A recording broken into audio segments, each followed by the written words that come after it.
আচ্ছা সত্যি করে বলুন তো, কখনো আশেপাশের লোকদের অদ্ভুত কাজকর্ম দেখে আপনার মনে হয়েছে আরে ভাই এই দুনিয়ায় কি আমি একাই বুদ্ধিমান নাকি বাকি সবকটা আস্ত গাধা? যদি কখনো এমনটা ফিল করে থাকেন তাহলে আজকের গল্পটা একদম আপনার জন্যই। একবার ইমাজিন করুন, রাতে খুব শান্তিতে ঘুমালেন আর সকালে ঘুম থেকে উঠে দেখলেন পাক্কা 500 বছর পার হয়ে গেছে। আর সব থেকে খতরনাক ব্যাপার হলো কি জানেন, এই 500 বছরে মানুষের ব্রেন আপডেট হওয়ার বদলে পুরো ডাউনগ্রেড হয়ে গেছে। মানে চারিদিকে শুধু বলদার গাধায় ভর্তি, কারো মাথায় এক ছিটে ঘিলু অবশিষ্ট নেই। আর ঠিক এই গাধাদের দুনিয়াতেই আমাদের হিরো শুধু এক আর এক যোগ করলে যে 2 হয়, এই পাতি একটা অঙ্ক কষেই পৃথিবীর সব থেকে জিনিয়াস মানুষ হয়ে গেল। শুধু তাই না, এইটুকু ট্যালেন্ট দেখিয়ে সোজা আমেরিকার প্রেসিডেন্টও হয়ে গেল। কি গাজাখুরি মনে হচ্ছে তো? ভাইরে ভাই, আজকের গল্পটা এতটাই ফানি আর ক্রেজি, বেচারা হিরো এক্সপেরিমেন্টের চক্করে 500 বছর ঘুমিয়ে ওঠার পর দেখে মানুষ তো পানি খাওয়া ছেড়ে দিয়েছে। পানির বদলে তারা এখন খেতে সবুজ রঙের কোল্ড ড্রিঙ্কস ছিটাচ্ছে আর পানি দিয়ে শুধু টয়লেট ফ্লাশ করছে। আর শুধু এখানেই শেষ না, বিশাল বিশাল বিল্ডিং কে ভেঙে যাওয়া থেকে আটকাতে দড়ি দিয়ে বেঁধে রেখেছে। এমনকি ব্রিজ ভাঙা থাকলেও সোজা গাড়ি চালিয়ে নিচে পড়ে যাচ্ছে। পাবলিকের বোকামির লেভেলটা বুঝতে পারছেন তো? তো আর দেরি কিসের? চা কফি বা পপকর্ন নিয়ে হেডফোনটা কানে গুঁজে একদম আরাম করে নড়ে চড়ে বসুন, কারণ আজকের এই লজিক ছাড়া বোকাদের গল্পটা শোনার পর গ্যারান্টি দিচ্ছি হাসতে হাসতে আপনার পেটে ব্যথা হয়ে যাবে আর আপনার নিজেকে কোনো অংশেই আইনস্টাইন থেকে কম মনে হবে না। তো চলুন আর বকবক না করে সোজা গল্পে ঢোকা যাক। হ্যালো মুভিম্যানের বন্ধুরা, আমাদের আজকের মুভির নাম ইডিওক্রেসি। আর বরাবরের মতো আমি মুভিম্যান আছি আপনাদের সাথে। আসলে এটা ছিল 500 বছর পরের এক দুনিয়া, যেখানে মানুষের মাথার ঘিলু বলতে আর কিছুই অবশিষ্ট নেই। যাদের একটু একটু বুদ্ধি আছে তারা কোনো মতে বেঁচে আছে, আর যারা পুরোপুরি গাধা তাদের জন্য বেঁচে থাকাটাও একটা বিশাল বড় সাজা। চারিদিকের পরিস্থিতি এমন যে ভেঙে পড়া বড় বড় বিল্ডিং গুলোকে দড়ি দিয়ে বেঁধে দাঁড় করিয়ে রাখা হয়েছে। ভাঙা ব্রিজের উপর দিয়ে মানুষ স্পিডে গাড়ি চালিয়ে সোজা নিচে গিয়ে পড়ছে। আর সব থেকে মজার ব্যাপার হলো, এখানকার সব থেকে বড় সুপারহিট মুভিতে পুরো 90 মিনিট ধরে শুধু আবর্জনা দেখানো হয়। এদিকে শহরে জমে থাকা পাহাড় সমান আবর্জনা পরিষ্কার করার মতো কোনো বুদ্ধি কারো মাথায় নেই। আর তাই মাউন্ট এভারেস্টের মতো উঁচু উঁচু আবর্জনার পাহাড় তৈরি হয়ে গেছে গোটা শহর জুড়ে। এখন আপনাদের মনে নিশ্চয়ই প্রশ্ন জাগছে, দুনিয়ার এমন করুণ হাল হলো কিভাবে? এর শুরুটা হয়েছিল 500 বছর আগে, মানে ঠিক আজকের এই সময় থেকে। শিক্ষিত আর বুদ্ধিমান মানুষগুলো শুধু টাকা রোজগার আর ক্যারিয়ার বানানোর দিকে এতটাই ব্যস্ত ছিল যে তারা বাচ্চা কাচ্চা নেওয়াটা জরুরি মনে করেনি। অন্যদিকে কম বুদ্ধির মানুষগুলো দিন রাত শুধু নিজেদের জনসংখ্যা বাড়িয়ে গেছে। আর ধীরে ধীরে বোকা মানুষের সংখ্যা এতটাই বেড়ে যায় যে নতুন প্রজন্মের বুদ্ধি পুরোপুরি তলানিতে গিয়ে ঠেকেছিল। আর সরকার তখন বুঝতে পারে এভাবে চলতে থাকলে তো মানব জাতিটাই পুরো শেষ হয়ে যাবে। তাই মানব জাতিকে বাঁচানোর জন্য একটা টপ সিক্রেট মিশন শুরু করা হয়। প্ল্যানটা ছিল কিছু বুদ্ধিমান মানুষদেরকে মেশিনের সাহায্যে বরফে জমিয়ে রাখা হবে, যাতে ভবিষ্যতের জন্য অন্তত কিছু বুদ্ধিমান জিন বাঁচিয়ে রাখা যায়। আর এই মিশনের গিনিপিগ বা প্রথম অংশগ্রহণকারী ছিল আমাদের গল্পের হিরো জো, আর তার সাথে রিতা নামের একটা মেয়েও ছিল। দুজনকে আলাদা আলাদা চেম্বারে শুয়ে দেওয়া হয়েছিল। এরপর ইঞ্জেকশন দিতেই তারা গভীর ঘুমে তলিয়ে গেল। প্ল্যান ছিল তাদেরকে মাত্র 1 বছরের জন্য ঘুম পাড়িয়ে রাখা হবে, কিন্তু পরের দিনই ঘটে গেল এক বিশাল অঘটন। যেই লোকটা এই এক্সপেরিমেন্টের দায়িত্ব ছিল তাকে কোনো অপরাধে পুলিশ ধরে নিয়ে গিয়ে জেলে ঢুকিয়ে দিয়েছিল। আর তারপরেই ল্যাবটা বন্ধ হয়ে যায়, এমনকি পুরো জায়গাটাকেও ভেঙে গুড়িয়ে দেওয়া হয়েছিল। আর ঠিক এখান থেকেই গল্পটা একটু অন্যরকম মোড় নিল। যেহেতু মিশনটা টপ সিক্রেট, তাই হাতে গোনা কয়েকজন ছাড়া এটার কথা কেউ জানতোই না। সময়ের সাথে সাথে সবাই এদের কথা ভুলে যায়। এরপর ভাঙা ল্যাবের উপর দিনের পর দিন আবর্জনা জমতে থাকে, নিচে চাপ বাড়তেই থাকে। এভাবেই কাটতে কাটতে পুরো 500 বছর পার হয়ে গেল। আর এরপর একদিন সিটি কর্পোরেশনের একটা গাড়ি সেই আবর্জনার পাহাড়ের উপর এসে ময়লা ফেলতে শুরু করে। যেই না একটা খালি ক্যান নিচে পড়ে, আর অমনি বিকট শব্দে একটা বিস্ফোরণ হয়। পুরো আবর্জনার পাহাড় হুড়মুড় করে ধসে পড়লো। ময়লার এমন বিশাল বন্যা শুরু হলো যে জোয়ের চেম্বারটা ভাসতে ভাসতে সোজা একটা বাড়ির ভিতরে গিয়ে ঢোকে। ধাক্কাটা এত জোরেই লেগেছিল যে চেম্বারের দরজা খুলে গেল। আর পুরো 500 বছর পর জোয়ের ঘুম ভেঙেছে। ঘুম থেকে উঠেই বেচারার মাথা বন বন করে ঘুরছিল। সে কিছুই বুঝতে পারছিল না। সামনে একজনকে বসে থাকতে দেখে জো তাকে কিছু একটা জিজ্ঞেস করতে যায়, কিন্তু ওই লোকটা টিভি দেখায় এতটাই মগ্ন ছিল যে ডাক শুনে সে রেগে ওঠে। আর কোনো কিছু না ভেবেই সে সোজা উঠে জোকে জানালা দিয়ে বাইরে ছুড়ে ফেলে দেয়। মানে বোঝুন অবস্থা, পুরো বাড়ি ভেঙে গেছে, তার দিকে কোনো খেয়ালই নেই। যাই হোক, জো কোনো মতে উঠে দাঁড়াতেই তার আক্কেল গুড়ুম হয়ে যায়। এটা কোন জায়গা, সে এখানে কিভাবে এলো? আর রাস্তায় বেরোতেই সে আসল পরিস্থিতি বুঝতে পারে। এখানকার লোকজন ঠিকমতো কথাই বলতে পারছে না, সবার চেহারায় বোকামি যেন চুইয়ে চুইয়ে পড়ছে। এত লম্বা ঘুমের পর তার মাথাটা এমনিতেই ফেটে যাচ্ছিল। তখনই তার চোখ পড়ে একটা হাসপাতালের উপর। কিন্তু হাসপাতালে ঢুকতে গিয়েও হাসপাতালের সাইনবোর্ড দেখেই তার খটকা লাগে, কারণ হাসপাতালের বানানটাই ব্যাকাতারা করে লেখা। সেভাবে এরা কি চিকিৎসা করবে? উল্টো আমি ভেতরে ঢুকলে আমাকেই না মেরে ফেলে। তবুও উপায় না দেখে সে ভিতরেই যায়। ভেতরের অবস্থা দেখে জো পুরোপুরি চারিদিকে ময়লা আর আবর্জনা ছড়ানো। এক কোনায় আবার ভিডিও গেম খেলার মেশিন বসানো, আর রোগী দেখা সিরিয়াল নেওয়ার স্টাইল দেখলে তো আপনি হেসেই খুন হবেন। রিসেপশনে বসা নার্স শুধু রোগীদের মুখের দিকে তাকাচ্ছিল, আর সামনে থাকা বোর্ডে সেই রোগীর মতো দেখতে একটা কার্টুনের আঁকা বোতাম টিপে দিচ্ছে। কিন্তু ভাইরে ভাই, ডাক্তার তো বের হলো এর থেকেও বড় এক পিস। সে জোয়ের হাতে 3টা পাইপ ধরিয়ে দিয়ে বলল, একটা কানে দাও, একটা মুখে, আর একটা পেছনের রাস্তায়। জো কিছু বুঝে ওঠার আগেই ডাক্তার নিজের মাথা চুলকাতে চুলকাতে বলল, আরে না না, ভুল হয়ে গেছে, যেই পাইপটা তুমি মুখে দিয়েছো ওটা আসলে পেছনে দেওয়ার কথা ছিল, চলো চলো পাল্টাও, এবার এটাকে একবার মুখে দাও। জোয়ের মাথা তো পুরোপুরি আউট, আর মনে হচ্ছিল চিকিৎসা না, তার বুদ্ধির পোস্টমর্টম চলছে। আর কোনো মতে চেক আপ শেষ করে সে দৌড়ে চলে যায় মুখ ধুতে, কিন্তু পানির পাইপ খুলতেই সে দেখে সেখানে পানির বদলে সবুজ রঙের কোল্ড ড্রিঙ্কস পড়ছে। জো তো অবাক, সে পাশে থাকা একজনকে ধরে বলে, আরে ভাই তোমরা কি পানি খাও না? লোকটা জোর দিকে এমন ভাবে তাকায় যেন জো বিশাল কোনো এক বলদ। আর তারপর সে বলে, পানি? আরে ভাই পানি দিয়ে তো টয়লেট পরিষ্কার করা হয়, এটা আবার কেউ খায় নাকি? ঠিক তখনই জোয়ের নজর পড়ে পাশে থাকা একটা ম্যাগাজিনের ওপর, আর তারিখ দেখে তার গায়ে লোম দাঁড়িয়ে যায়। সে চিৎকার করে উঠে বলে, আমি 500 বছর ধরে ঘুমিয়েছি। সে পাগলের মতো দৌড়ে বাইরে চলে আসে। রাস্তাঘাট, মানুষজন সবকিছু দেখে অবশেষে তার বিশ্বাস হয় যে না, হ্যাঁ, পুরো দুনিয়াটাই পাল্টে গেছে। আর ঠিক সেই মুহূর্তেই এক অদ্ভুত ভয় আর একাকিত্ব তাকে ঘিরে ধরে। কোথায় যাবে, কি করবে, সে কিছুই বুঝে উঠতে পারছিল না। সারাদিন রাস্তা রাস্তায় ঘুরতে ঘুরতে যখন তার পেটে ইঁদুর দৌড়াতে শুরু করে, তখন সে একটা অটোমেটিক ভেন্ডিং মেশিনের কাছে আসে খাবারের আশায়। কিন্তু ঠিক তখনই হঠাৎ পুলিশের গাড়ি এসে কোনো কথা না বলেই তাকে অ্যারেস্ট করে বসে, কারণ সকালে হাসপাতাল থেকে টাকা না দিয়ে সে পালিয়ে গেছে, আর এজন্য তার নামে কেস হয়ে গিয়েছিল। আর জোকে সোজা আদালতে হাজির করানো হয়। কিন্তু বিচারককে দেখে জোয়ের অর্ধেক সাহস উড়ে গেল, কারণ জজ সাহেবকে দেখতে একটা আস্ত গাধা মনে হচ্ছিল। তবুও জোয়ের আশা ছিল তার সরকারি উকিল হয়তো কিছু একটা করবে, কিন্তু উকিলের দিকে তাকাতেই তার শেষ আশাটুকুও শেষ। জানেন উকিলটা কে? ওই যে পৃথিবীর সব থেকে বোকা লোকটা, যে জোকে জানালা দিয়ে ছুঁড়ে ফেলে দিয়েছিল। আর সেই লোকটাই এখন উকিল হয়ে তার সামনে দাঁড়িয়ে আছে। কিন্তু জোকে বাঁচানোর বদলে সে উল্টো জোয়ের নামেই জজের কাছে নালিশ করতে শুরু করে। জোরে জোরে চিৎকার করে বলে, এই লোকটা জোর করে আমার ঘরে ঢুকে পড়েছিল আর আমার টিভি দেখায় ডিস্টার্ব করছিল। আর উকিলের এই উল্টাপাল্টা কথায় এমন অদ্ভুত প্রভাব পড়লো যে অপরাধে মাত্র 5 বছরের জেল হওয়ার কথা, জজ রেগে ফায়ার হয়ে গিয়ে তাকে 500 বছরের জেল শুনিয়ে দিল। জোয়ের তো অবস্থা পুরোই টাইট, মানে সে বিশ্বাসও করতে পারছে না যে একজন জজ একজন মানুষকে 500 বছরের জেল কিভাবে শোনায়। যাই হোক, জেলে ঢোকার আগে নিয়ম অনুযায়ী তার আইকিউ টেস্ট হওয়ার কথা ছিল। কম্পিউটার স্ক্রিনে ভেসে ওঠে সেই পরিচিত এক প্রশ্ন, 1 বালতি তেল আর 1 বালতি পানি, মোট কয় বালতি হয়? জো চরম বিরক্ত নিয়ে বলে, 2 বালতি। পরের মুহূর্তেই মেশিন থেকে আওয়াজ আসে, অভিনন্দন, আপনি গত 100 বছরে এই প্রশ্নের সঠিক উত্তর দেওয়া প্রথম মানুষ। এটা শুনে খুশি কি হবে, জো তো মাথায় হাত দিয়ে বসে পড়ে। এবার সে পুরোপুরি শিওর এই 500 বছর পরের দুনিয়ায় মানুষের বুদ্ধিশুদ্ধি একেবারে লোপ পেয়েছে,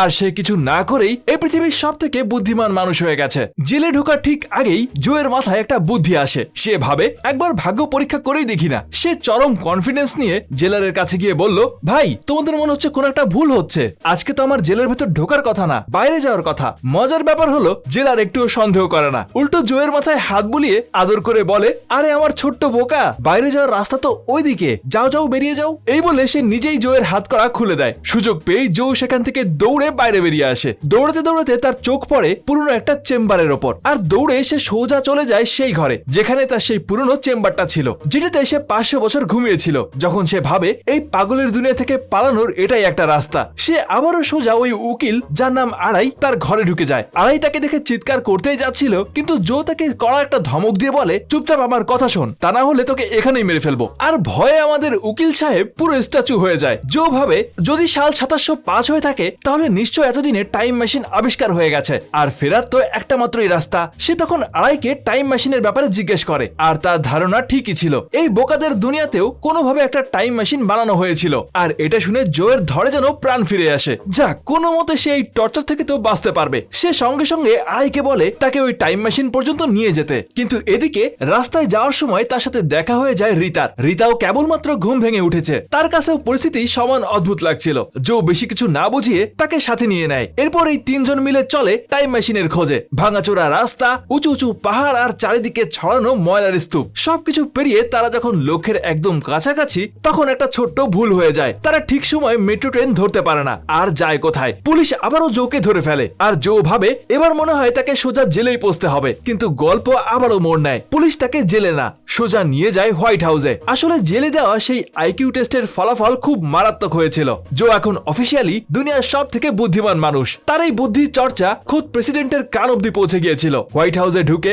মন্ত্রীদেরকে দেখে জোয়ের মাথা তো পুরো বন্ধ বন করে ঘুরতে লাগে। শিক্ষামন্ত্রীকে দেখে মনে হচ্ছে তার নিজের স্কুলে যাওয়া দরকার। প্রতিরক্ষা মন্ত্রী এক হাঁপানির রোগী, আর জ্বালানি মন্ত্রী ছিল একটা ছোট্ট বাচ্চা। কিন্তু সব থেকে অদ্ভুত হলো খোদ প্রেসিডেন্ট। সে কোনো নেতা না, আসলে সে একজন নামকরা রেসলিং আর বক্সিং চ্যাম্পিয়ন। প্রেসিডেন্ট জোকে দেখে খুশি হয়ে সাথে সাথে একটা মিটিং ডাকে, আর জোকে বানিয়ে দেয় দেশের স্বরাষ্ট্রমন্ত্রী। সেই সাথে তাকে একটা বিশাল কাজের দায়িত্ব দেওয়া হয়, খেতে কেন ফসল ফলছে না, 1 সপ্তাহের মধ্যে তার সমাধান বের করতে হবে। আর প্রেসিডেন্ট সাফ সাফ জানিয়ে দেয় কাজ না হলে জোয়ের মাথা ধর থেকে আলাদা করে দেওয়া হবে। জো বুঝতে পারে যে এবার সে মারাত্মকভাবে ফেসে গেছে, আর সুযোগ বুঝে সে আড়াইকে দিয়ে টাইম মেশিনে যাওয়ার একটা রোড ম্যাপ আঁকিয়ে নেয়। আর তারপর সে ফসলের মাঠ পরিদর্শনে আসে। সেখান থেকে এই সবাইকে ধোকা দিয়ে রিতাকে নিয়ে পালিয়ে যায়। কিছু দূরে গিয়ে ঝোপের আড়ালে লুকিয়ে জো যখন ম্যাপটা খোলে, তার মুখ থেকে শুধু একটাই কথা বের হয়, আমার মতো বড় গাধা এই দুনিয়াতে আর কেউ নেই। একটা আস্ত বোকা লোককে দিয়ে আমি ম্যাপ বানিয়ে এনেছি। ম্যাপটা ছিল একদম জঘন্য আর ফালতু। বাধ্য হয়ে জো রিতাকে নিয়ে আবারও ফিরে আসে। ততক্ষণে মাঠে একটা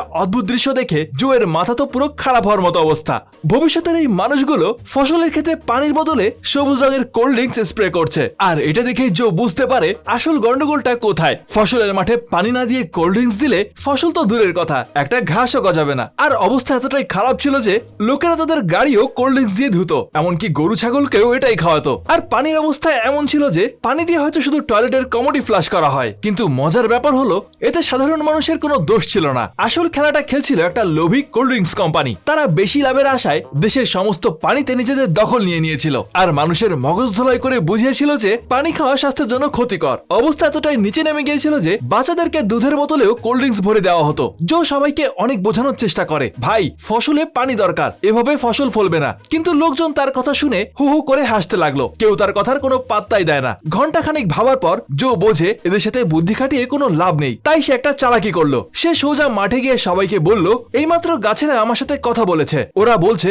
ওদের খুব তৃষ্ণা পেয়েছে, তাই ওরা পানি খেতে চায়। আর আশ্চর্যজনক ভাবে এই বোকা লোকগুলো জোয়ের এইসব আজগবি কথা মুহূর্তেই বিশ্বাস করে নেয়। জোয়ের আদেশে সারা দেশের ক্ষেতগুলোতে কোল্ড ড্রিঙ্কস এর বদলে পানি দেওয়া শুরু হলো। সবাই ভাবলো এবার হয়তো সব ঠিক হয়ে যাবে, কিন্তু কয়েকদিন পরেই শুরু হলো এক বিরাট হাঙ্গামা। পানি ব্যবহার করার ফলে কোল্ড ড্রিঙ্কস কোম্পানির বিক্রি তলানিতে গিয়ে ঠেকলো, কোম্পানি দেউলিয়া হয়ে গেল, আর হাজার হাজার মানুষ রাতারাতি বেকার হয়ে যায়। তার উপর কয়েকদিন পানি দেওয়ার পরেও যখন খেতে কোনো ফসল ফলে না, তখন মানুষের ধৈর্যের বাঁধ ভেঙে যায়। কিন্তু এই পাগলদেরকে কে বোঝাবে, চারা গজাতে তো সময় দরকার। পাবলিক তো পুরো খেপে ফায়ার। সবাই বলতে লাগলো জো একটা মিথ্যাবাদী আর একটা ধোঁকাবাজ। আর সেই রাগী জনতা জোকে ধরে আবারও জেলে ঢুকিয়ে দেয়। তবে এবার তারা জেলে বুদ্ধি খাটিয়ে জোকে একটা মোটা শিকল দিয়ে বেঁধে রাখে, আর তার পায়ের সাথে একটা বিশাল ভারী পাথর ঝুলিয়ে দেয়, যাতে সে এবার কোনোভাবেই পালাতে না পারে। কয়েকদিন পরেই চলে আসে জোয়ের শাস্তির দিন। তাকে একটা বড় খোলা মাঠে নিয়ে যাওয়া হয়। এটা কোনো সাধারণ মাঠ ছিল না, এটা ছিল মৃত্যুর খেলার একটা অ্যারেনা। নিয়ম খুব সহজ, জোকে বাঁচতে হলে তাকে 3টা বিশাল মনস্টার ট্রাককে হারাতে হবে। কিন্তু তাদের সাথে লড়াই করার জন্য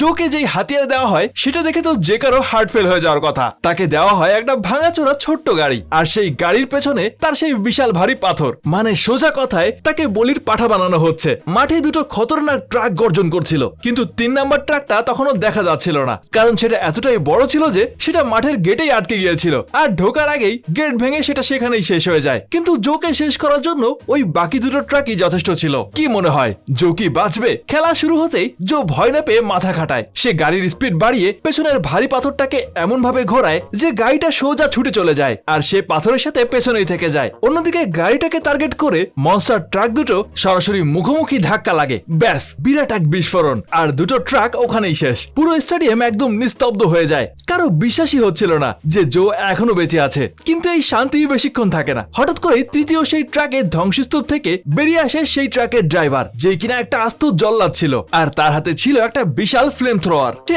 আগুন ছুটতে ছুটতে জোয়ের দিকে এগোতে শুরু করে। জো তখন নিজের জীবন বাঁচাতে এদিকে ওদিকে ছুটছিল। সামনে এমন এক বিপদ যেখানে কোনো চালাকি আর কাজ করছিল না।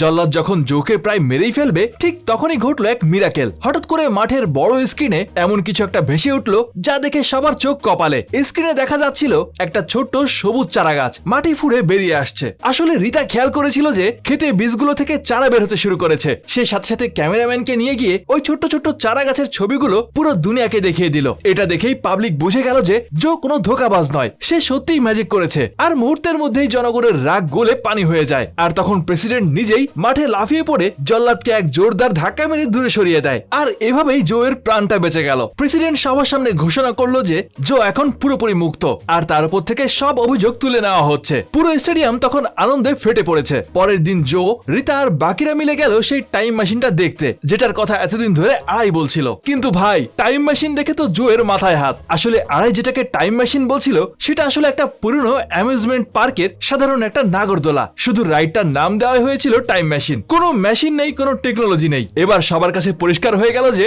আড়াইয়ের কথা বিশ্বাস করাটা কতটা বোকামি ছিল। আর এখন সত্যিটা হলো, জো এর কাছে নিজের সময় ফিরে যাওয়ার কোনো রাস্তাই নেই। তাকে এখন চিরদিনের জন্য এই বোকাদের দুনিয়াতেই থাকতে হবে। আর যখন আর কোনো উপায় নেই, তখন জো আর রিতা ওখানে থেকে যাওয়ার সিদ্ধান্ত নেয়। জো যেভাবে ওই শুকনো জমিতে ফসল ফলিয়ে দেখিয়েছিল, সেটা ওই দুনিয়ার মানুষের কাছে জাদুর থেকে কোনো কম ছিল না। মানুষ তাকে ভালোবেসে কৃষির দেবতা বলে ডাকতে শুরু করে। ধীরে ধীরে মানুষের ভালোবাসা এতটাই বেড়ে গেল যে তারা জোকে আমেরিকার প্রেসিডেন্ট বানিয়ে দিল। এরপর জো রিতাকে বিয়ে করে আর তাদের 3টা বাচ্চা হয়। সেই 3টা বাচ্চাই ছিল ওই সময়ের পুরো পৃথিবীর সব থেকে বুদ্ধিমান বাচ্চা। তাদের দেখে মনে হচ্ছিল হয়তো এবার মানবজাতির ভবিষ্যৎ একটু সঠিক পথে এগোবে। কিন্তু দাঁড়ান, গল্প এখানেই শেষ না। অন্যদিকে সেই বোকা উকিল আড়াই ভাগ্যের জোরে এই দেশের ভাইস প্রেসিডেন্ট হয়ে যায়। আর জানেন সে কয়টা বাচ্চা নিয়েছিল? পুরো 32টা। আর সবচেয়ে দুঃখের বিষয় হলো, ওই 32টা বাচ্চাই হয়েছিল দুনিয়ার সব থেকে বড় গাধা। তো গল্প তো শুনলেন, এবার যাওয়ার আগে আপনাদের কাছে আবার একটা প্রশ্ন। ধরুন কোনো একদিন আপনার ঘুম ভাঙলো আর দেখলেন পুরো পৃথিবীর মানুষের বুদ্ধি আপনার থেকে 1000 গুণ কমে গেছে, কিন্তু আপনি আজকের মতোই বুদ্ধিমান আছেন। তখন সবার প্রথমে আপনি কি করবেন? কমেন্ট করে আমাকে জানাতে কিন্তু ভুলবেন না। তো বন্ধুরা, কেমন লাগলো এই গাধাদের দুনিয়ার গল্প? হাসতে হাসতে নিশ্চয়ই পেটে ব্যথা হয়ে গেছে। তবে হাসি থামিয়ে একটু সিরিয়াস ভাবলে দেখবেন এই গল্পটা কিন্তু শুধু হাসি না, এর পেছনে আছে একটা বিরাট মেসেজ। আমরা আজকাল যেভাবে সবকিছুর জন্য ক্যালকুলেটর আর ইন্টারনেটের উপর ভরসা করছি, সারাদিন রিলস আর শর্ট স্ক্রল করে ব্রেন সেলগুলোর 12টা বাজাচ্ছি, কে বলতে পারে আর কয়েকশো বছর পর আমাদের বংশধররাও পানির বদলে টয়লেট ক্লিনার খেয়ে নেবে না? তাই ভাই, আপনাদের জন্য একটা ছোট্ট উপদেশ। টাকা পয়সা আর ক্যারিয়ারের পেছনে দৌড়ানো খুব ভালো কথা, কিন্তু পাশাপাশি নিজের ঘিলুটারও একটু যত্ন নিন। মাঝে মাঝে একটু ভালো বইটই পড়ুন, নতুন কিছু শিখুন, মাথাটা কাজে লাগান। আর সবচেয়ে বড় কথা, শুধু ক্যারিয়ার পেছনে পড়ে থাকলেই চলবে না। আপনাদের মতো বুদ্ধিমান মানুষদের কিন্তু সংসারটাও করতে হবে। তা না হলে আয়ের মতো গাধারা 32টা করে বাচ্চা জন্ম দিয়ে পুরো দুনিয়াকে একদিন আস্ত বোকাদের চিড়িয়াখানা বানিয়ে ফেলবে। যাই হোক, আজকের মতো জ্ঞান দেওয়া এখানেই শেষ। যদি গল্পটা শুনে একটু মজা পেয়ে থাকেন, তাহলে ফটাফট একটা লাইক ঠুকে দিন। আর এই ভিডিওটা আপনার সেই স্পেশাল বন্ধুর কাছে শেয়ার করুন, যাদের বুদ্ধি দেখলে আপনারও 500 বছর পরের মানুষদের কথা মনে পড়ে যায়। এখন চলে যাচ্ছি সরাসরি আমাদের মুভি ম্যানের ফ্যান সেকশনে। আমাদের আজকে সেরা মন্তব্যকারী হিসেবে নির্বাচিত হয়েছেন ওয়াহিদ ভাই। তিনি বলেছিলেন, আসসালামু আলাইকুম ব্রাদার। ওয়ালাইকুম আসসালাম। আমার মেসেজটা একটু পড়েন, আপনার কণ্ঠটা জাস্ট ওয়াও। আর এক্সপ্লেনেশনের কথা বলতে গেলে তো ইনসেন ভাই। Thank you for this much beautiful explanations. আপনাকেও কমেন্ট করার জন্য অনেক ধন্যবাদ ভাই। আর এভাবে আমাদের পাশে থাকার জন্য আপনাদের সবাইকে জানাই অন্তরের অন্তঃস্থল থেকে অসংখ্য ধন্যবাদ। আজকের মতো বিদায় নিচ্ছি, আবারও দেখা হবে নতুন কোনো মুভির গল্প নিয়ে। ততদিন পর্যন্ত সবাই ভালো থাকুন আর অবশ্যই ভালোকে ভালোবাসুন।